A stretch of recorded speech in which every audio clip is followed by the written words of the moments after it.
Welcome everybody to an episode of Oddballs.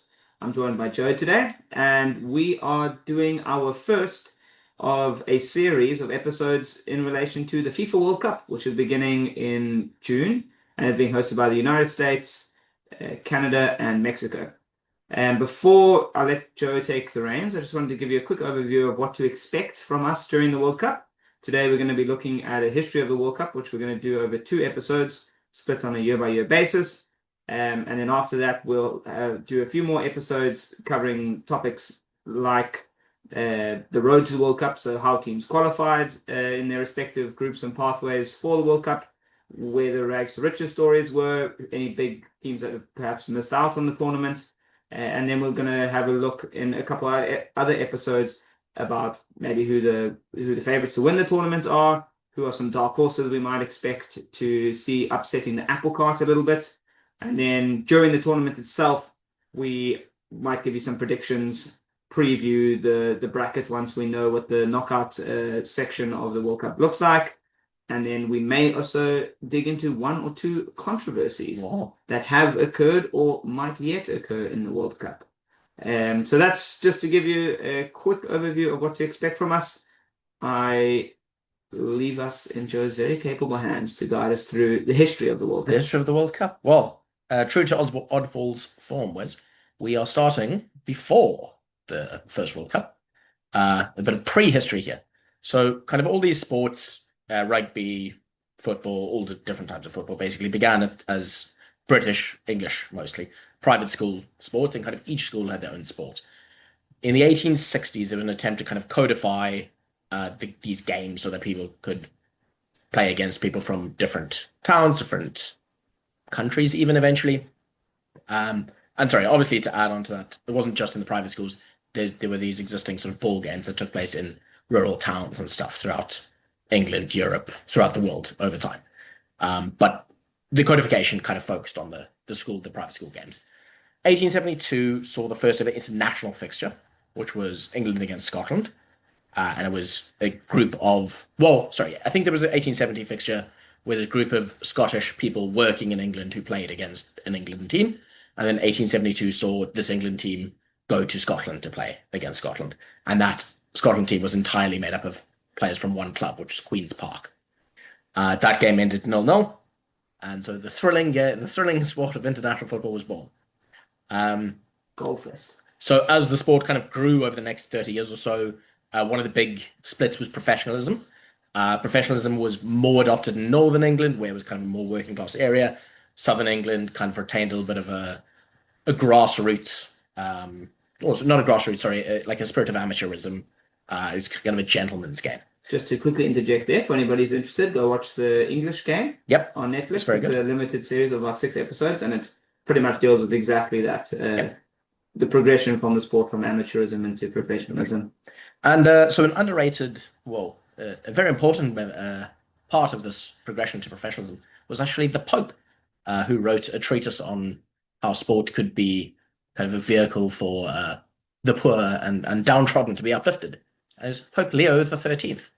And we now was that the previous Leo? The previous Leo. We now have Pope Leo the 14th. Okay. And one of the big effects of this was on a young devout Catholic living in France called Jules Rimet, who we'll get on to later.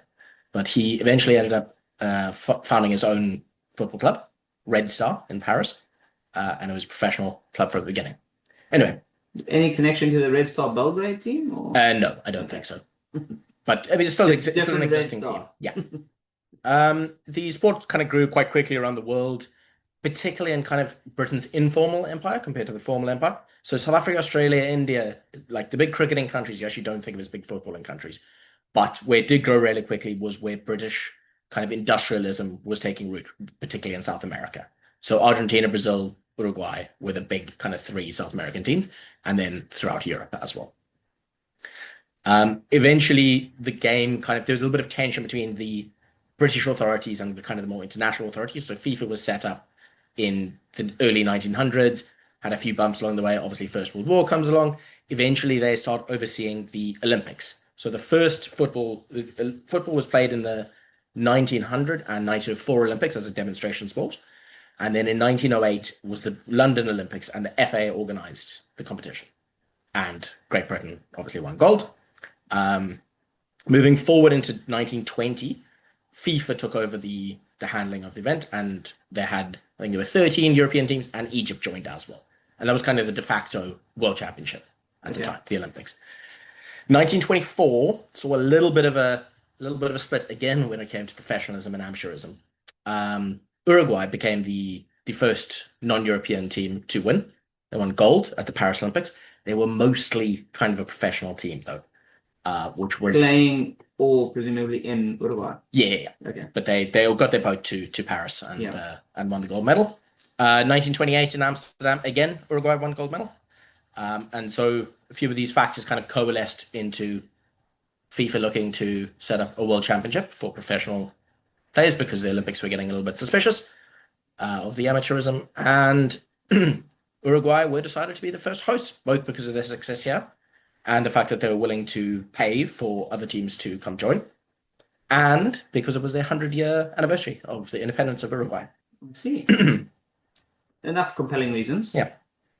As opposed to these days to get a World Cup. It just breathes some palms. Money, money, money. Anyway, 1930, the World Cup was hosted in Uruguay and won by Uruguay. Uruguay.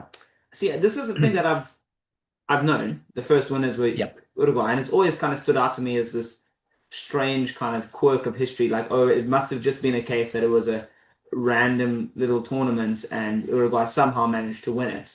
But I didn't have that backstory that they'd actually won the last two Olympic golds, and that they had by the sounds of it, a fairly prosperous, growing professional game. No, they were incredible. So they beat Argentina in the final. Argentina was the other real power base at the time in South America. A lot of the European teams didn't want to travel, so England just declined to participate. We'll get into the teams now, but yeah, Uruguay, you'll notice if you look at the kit carefully, they actually have 4 stars on their badge, which is for the 2 World Cups and the 2 Olympics that were considered world championships. Okay. So they kind of the only country that will wear more stars than they've actually won World Cups. Okay. So England doesn't, as an example. No, England have a single star. Argentina, if you can see, my badge has got 2 stars because it's a bit out of date. They would now have 3 stars. Originally, this was planned as a 16-team tournament, and it was just going to be a straight knockout. But there was a little bit of awkwardness. Egypt missed their boat after a storm in the Mediterranean. And yeah, only 4 European teams decided to join. And so there was kind of this awkward 13 teams playing, and they didn't they kind of made the format up as they went along. So they had a group of 4 and 3 groups of 3, and then the winner of each group went to the semifinals. So Argentina and Uruguay comfortably beat America and I think it was Yugoslavia, sorry. And then progressed to the final, Uruguay beating Argentina there. Okay. Still to this day, the only all South American final. The first one. Which is surprising given the football powerhouses that have come to be of Argentina and Brazil. Exactly. They've never met in the final. Anyway, moving swiftly onwards. 1934 saw the World Cup hosted in Europe again, in Italy.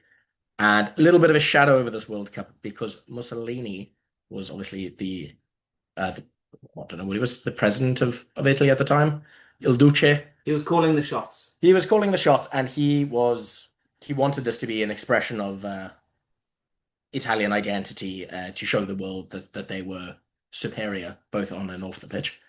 So it's a little bit of a shadow over this World Cup, and perhaps we'll get into this in a later episode. But Uruguay boycotted this World Cup because so few of the European teams had traveled to their World Cup in 1930. So it's still the only World Cup where the holder has not participated. I mean, that seems a bit aggressive to have boycotted it. I mean, it is a far way to get to Uruguay. It is certainly back then, but I thought the honor of defending it would have been a compelling enough reason to go. I think so. I think that other kind of unrelated or semi-related reasons. One of the reasons that the European teams didn't want to come to Uruguay is because it was expensive. And it was in the midst of the Great Depression, so 1929, obviously, so 1930. And the Great Depression kind of hit South America a little bit later, so it might have been financial issues for Uruguay as well. That being said, Brazil and Argentina did travel, and the USA and Egypt joined 12 European sides, and that was just a 16-team knockout. just a straight knockout. They had replays Right. for For if games draws. were tied rather than extra time.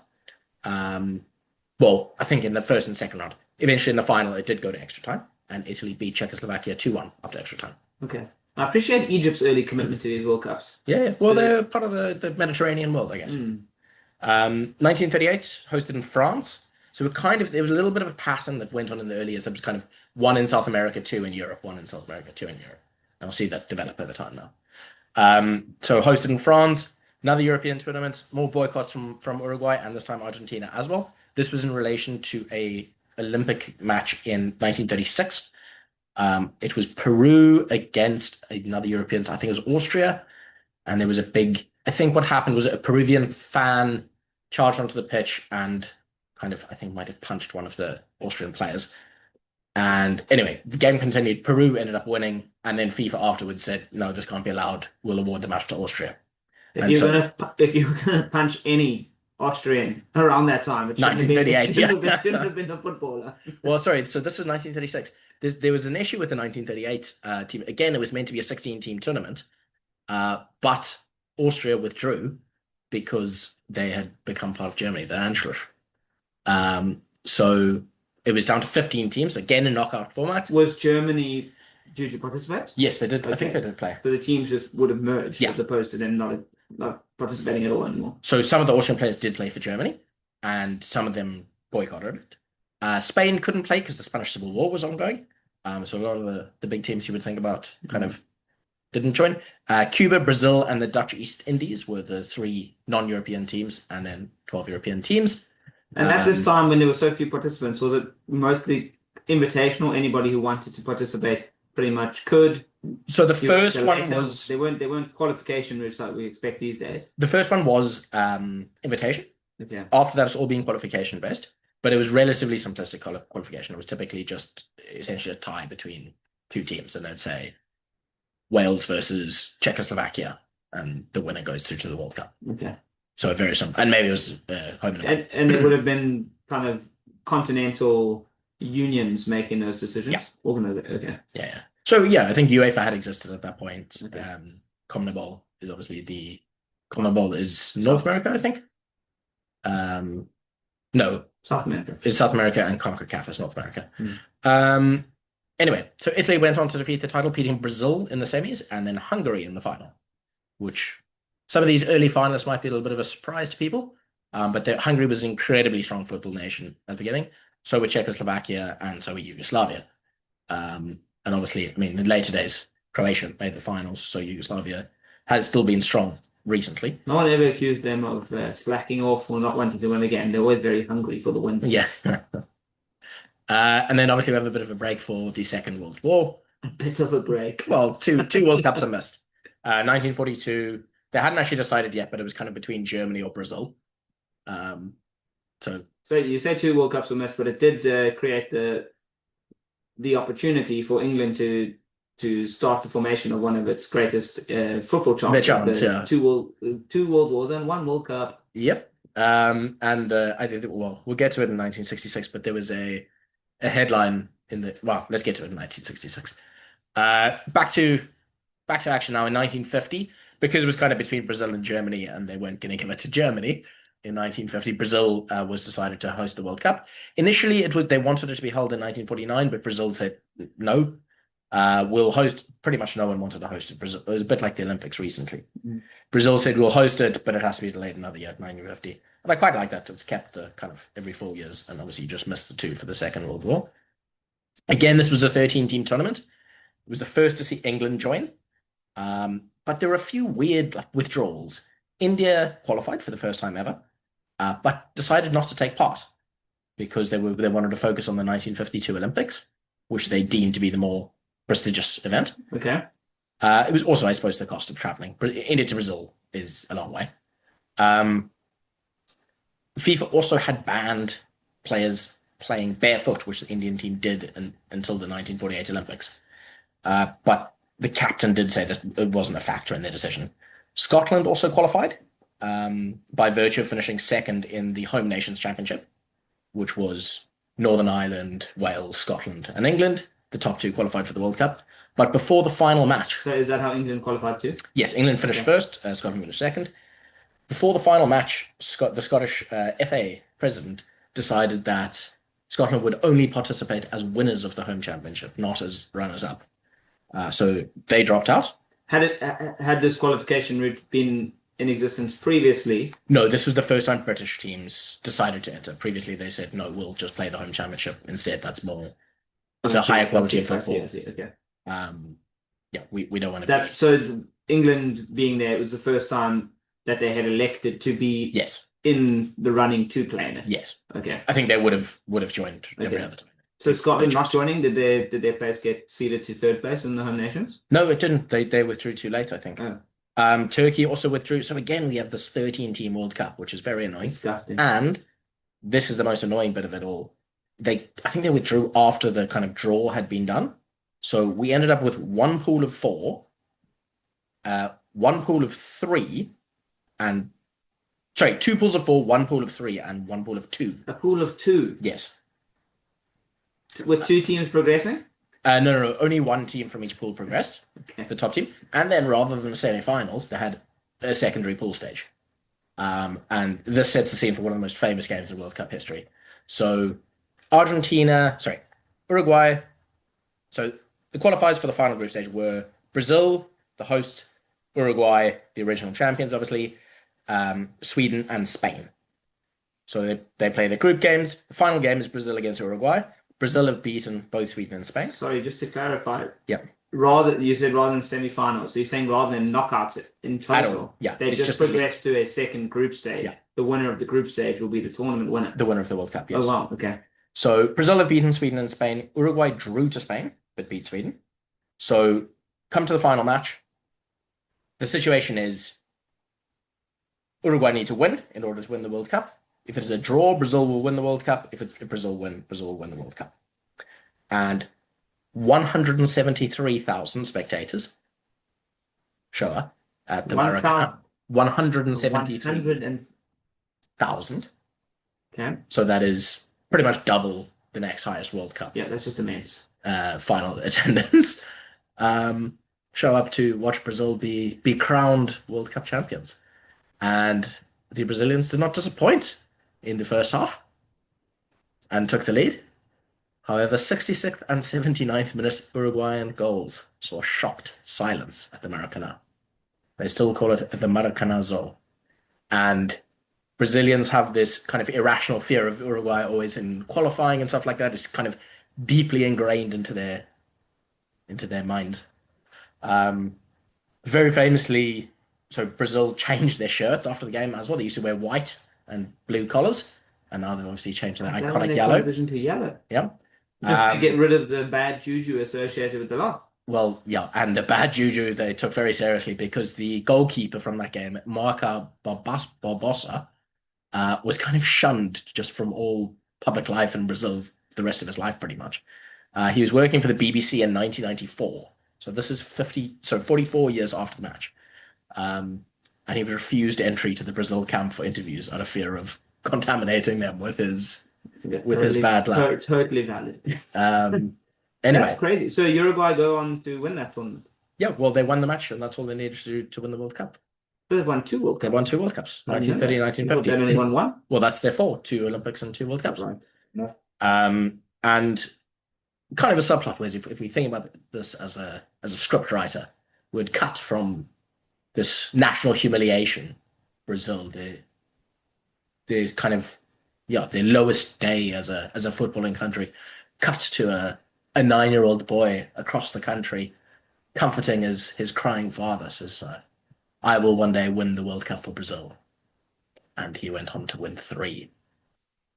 We'll get to that. Edson Arantes do Nascimento, or Pelé. Anyway, 1954 in Switzerland. I thought you were going to say Diego Costa. No.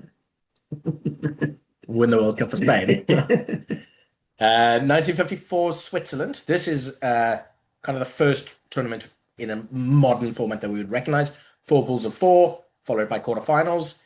And then the one thing I don't like about the format for this tournament was the seeding was all messed up. Basically, They just Well, if I know if any one thing irks you in life, Joe, when it's someone messes seeding. up the seeding. Yeah, yeah. So all of the group God forbid you winners, became a gardener. all of the group winners went onto the same side of the quarterfinals. No. So How's that possible? they just drew random lots. So it had to Oh, be okay, that's okay. well, it was one team from Group A would go on either side of the thing, and B on either side, C on either side, and D on either side. But it just so happened that all of the group winners were on that side. Okay, it's a bit foolish. There was always a chance that But that could you were happen. gonna have not you were unlikely actually you were gonna ever have the 50-50 split on either side. Yeah, yeah. Less likely than having an overweighted side and Yeah, I mean, there's a 1 in 8 chance that you have a full 50-50 split. yeah, But exactly. So it's that's very more unlikely. likely that you had an unfair split than a fair split. Exactly. Anyway, so one of the big stories of this is South Korea making their debut. One of the first kind of East Asian sides to play. So, what year are we? 1954. Is That is true. my I history think is bad. Is the, South Korea there? yeah, well, the Korean War I think would have been ongoing. Okay. So that is That's true. I around didn't the actually think 50s. about that. Yeah, yeah, it was definitely around the 50s. Vietnam started in the 60s. Okay. Um, or maybe it even started late 50s. Anyway, that's not important. The big story at this World Cup were Hungary. So, nickname of the team were the Mighty Magyars. They were undefeated in 31 games over 5 years, including winning the 1952 Olympics. And they became the first team to beat England at Wembley in 90 years. So, the Hungarian team featured a guy called Ferenc Puskás, you might be familiar with, Wes, I do know Mr. Pushkas. as the is now the bears the name of the greatest goal of the year Joe, award. Mr. Pushkas has featured on our podcast before. Oh, he has Do you two. remember where? It was a cycling one. No. No? Mr. Pushkas participated in the Dakar Rally. Oh, that is true. So I know who he Full is. circle moment. Full Wes. circle moment. We've made it. Anyway, so the Hungarian team featuring Ferenc Puskás, they beat West Germany 8-3 in the group stages. And then overcame Brazil and Uruguay in the quarterfinals, who were obviously both group winners, Yeah. to set up a rematch with West Germany.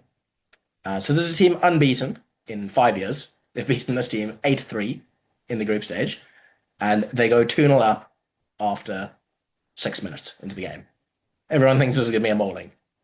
However, West Germany come back to make it 3-2 and see out the fixture. Really? Yeah. Welcome.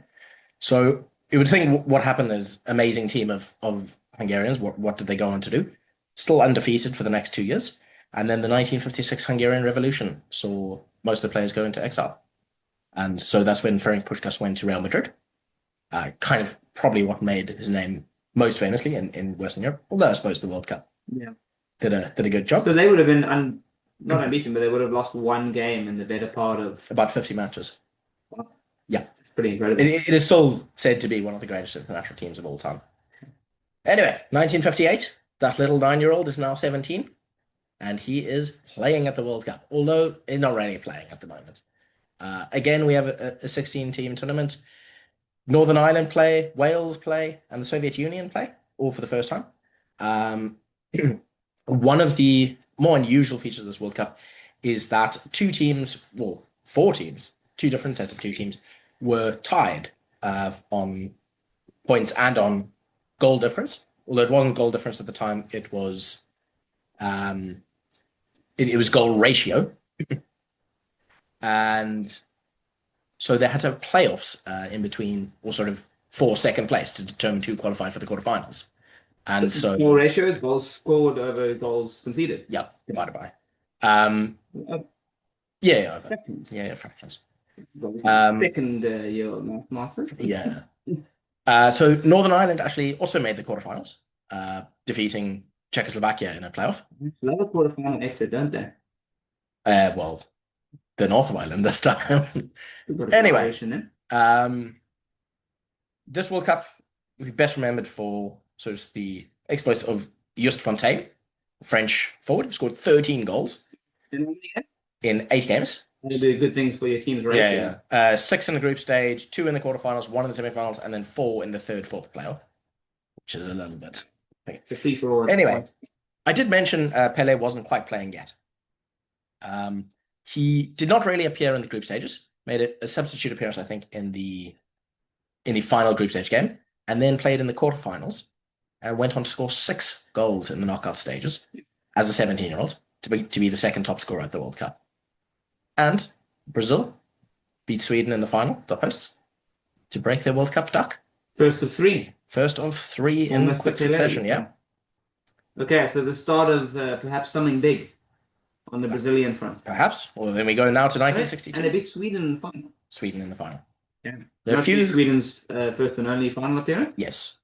So yeah, there'll be a few unusual finalists that you would have seen so far. Hungary, Czechoslovakia, Yugoslavia, and there are 2 more to come. Okay. Well, a few more to come. For Sweden, certainly. Yeah, Sweden. 2 more to come that have not won the World Cup, and a few more to come that have. Okay. Argentina, sorry, we saw lose in the original game. They haven't won the World Cup yet. Yeah, but I wouldn't classify them as an unexpected. No. But I'm saying in our chronological order. And Brazil actually are the only World Cup winner to have never lost a final.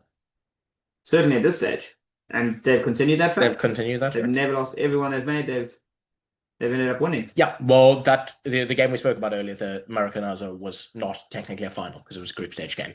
But I think it is treated as a lost final in Brazil. Anyway, let's move on to 1962 in Chile.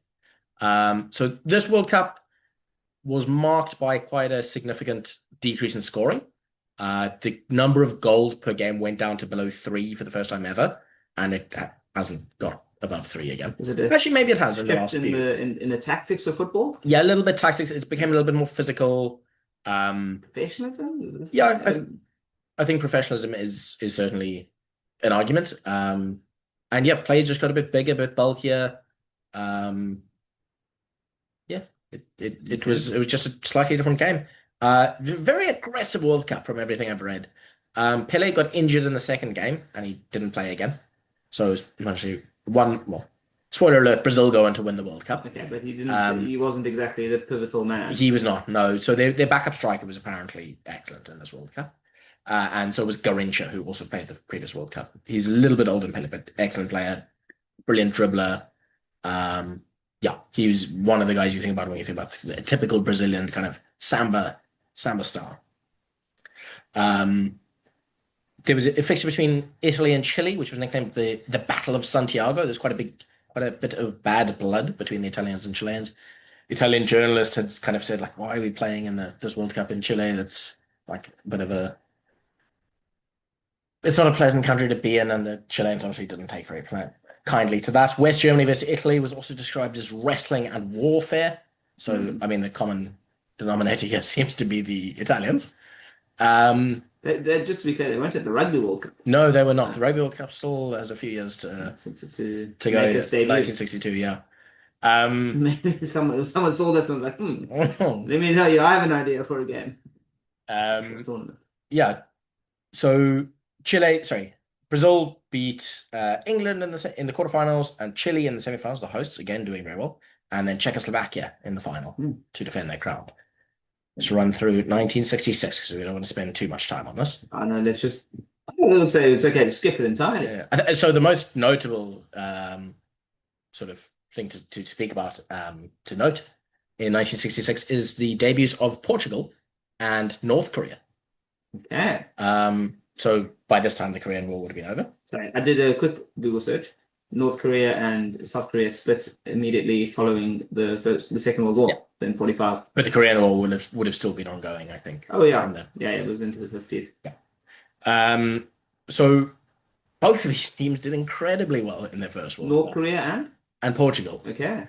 So Portugal wouldn't shock you, I don't think. No, not these days. But I presume they would have been a fairly competent footballing side this whole while. They just haven't really featured as yet. Yeah, I'm not actually really sure on that. But they defeated Brazil in the group stage.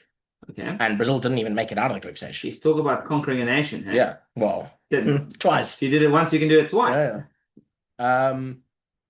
Anyway, North Korea beat Italy in the group stage as well. Nice. Which long history of Italy either soaring or kind of wallowing in World Cups. Yeah, they don't occupy much of the middle ground. No. And anyway, so they met in the quarterfinals and North Korea went 3-0 up against Portugal after 20 minutes. But Portugal went on to win 5-3. And this was in a time when you said the scoring was down. Was that Yep, the previous World Cup? that was a previous World Cup, but Okay. well, I mean, scoring was still a bit down in this So one. 5-3 semi-finals, pretty active. Quarterfinal. But Quarterfinal, yes. sorry. But And their star player, Portugal, do you have any names that could trip off the top of your tongue? Benfica player? Jose Mourinho used him to defend the club against racism accusations recently. Our greatest player was black. He can't be racist. Yeah, I can't remember his name. Eusebio. Born in what is now Maputo, then Lourenço Marques. Oh, really? That's another Portuguese colony. Yep. Mozambique, for those who weren't aware. Anyway, he was the top scorer of the competition with 9. Portugal eventually eliminated by host England in the semis, who then went on to face their arch rivals West Germany in the final. And the headline I alluded to earlier was that there was an English newspaper that said, if the Germans were to beat us in our national sport, let's just remember that we've beaten them at theirs twice. I think it's fair enough. 2 World Wars and 1 World Cup. That's the 1 World Cup. That is the 1 World Cup. Right. Do we have time for another World Cup, Wes? Yeah, I'd say so. Okay. Squeeze one more in. Maybe 1 or 2. 1970, hosted in Mexico, won again by Brazil. It was the first World Cup broadcast in color. Brazil produced arguably the greatest team of all time. They won every single game. Squad that featured Pele, Jairzinho, Tostão, Rivellino. The standout moment came against England. Half of it sounds like different. Sound like different types of pasta. Rivellino. Yeah. Tostão. Gordon Banks. I tossed out my Rivellino. Gordon Banks was kind of at the top of his game, one of the greatest keepers of all time. He doesn't sound Brazilian. Brazilian, no, English goalkeeper. And he kept the score down to 4-1. Oh, sorry, no, I'm reading the wrong match. But he kept the score down in the Brazil-England game. Brazil went on to beat Italy 4-1 in the final. And, yeah, having won the 3 World Cups now, Brazil were awarded the Jules Rimet Trophy permanently. Okay. Is that a similar trophy to what we have? Is the same trophy design? No, it's quite different. Change. Yeah. Okay. And it was actually stolen in 1983. The Brazilian one. Yeah, and it's never been recovered. Oh, wow. And we will get to it at a later stage. It was actually stolen in 1966 as well, when the World Cup was in England. And it was found by an unlikely saviour. Okay, let's leave it at that. We will leave it at that. Thank you for joining us for part 1 of the World Cup history. We will undoubtedly catch you at episode 2, because how could you not want more of this? I have no earthly idea, Wes.